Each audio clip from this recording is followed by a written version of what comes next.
Ganda ng view.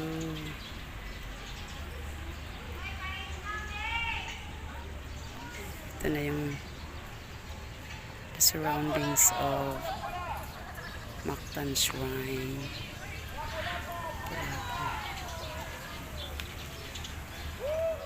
Nandito tayo ngayon sa Santuan ni Lapu-Lapu, no?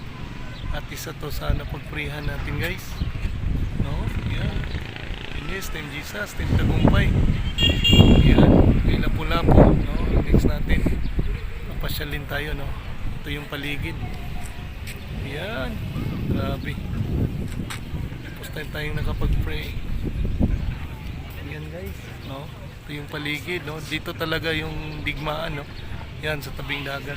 Yan po. Dati daw wala pa yung bakawan. White sand po yan. Noong unang panahon. Kaya dito ang digmaan. Matinding digmaan. Ayan. Oh. Ito po yung dito nilagay, no? Para maalala kung paano nakikipaglaban sila Lapu-Lapu sa mga Pilipino. Yan, guys. Dito na lang. No? Ito yung parang picture frame, no? Na nangyari daw doon sa gera or sa digmaan, no? Yan sa likod ko.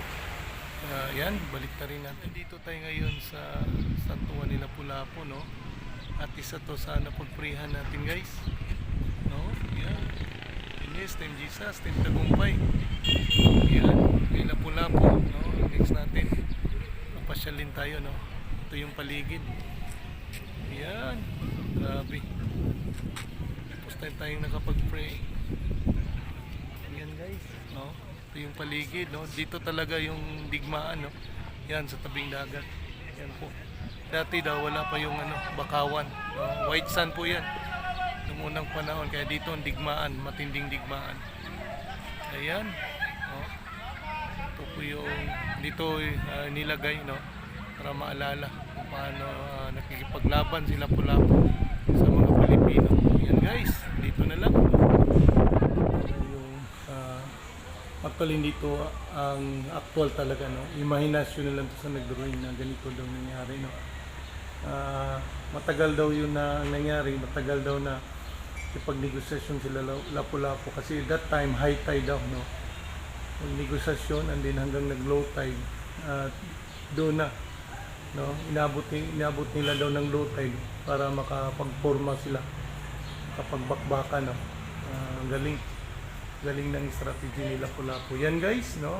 Kung anong mga alam nyo tungkol sa story na to, pa-comment na lang, no? Sa YouTube channel natin, sa Dennis, no? Para kahit papano, no? Yung mga magaling sa story, no? May mga ganun na usapan. Kaya dito, guys, no? Maraming salamat at nakapagpasyal tayo dito sa lugar na to, no?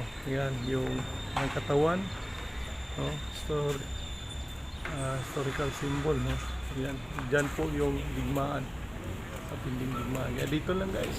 Maraming salamat. Okay, guys.